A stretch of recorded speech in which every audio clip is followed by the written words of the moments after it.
Macam kau pasal mungkin kalau korang ada dizzy pening-pening kepala kan, aku off dia punya apa, in camera stabilization. Which is Rocksteady lah. DJI kenalkan dengan Rocksteady. Dia ada Rocksteady Plus. So basically aku off semua Rocksteady tu. So aku dapat full. Memang gyro movement daripada kepala aku ni kau nampak memang sengit-bengit pun. Memang tak ada stabilize apa-apa. Dekat post editing pun aku tak ada letak lagi lah.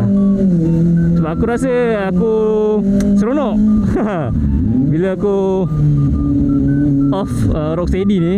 So nampak lebih natural lah. Aku punya movement, aku punya pergerakan kepala tu korang boleh follow kan. Memang betul kalau kau on stabilization tu memang nampak cantik. Kau punya apa, video tu smooth kan. Satu lagi yang bestnya, aku punya setting aku dah drop sikit ke 30 fps.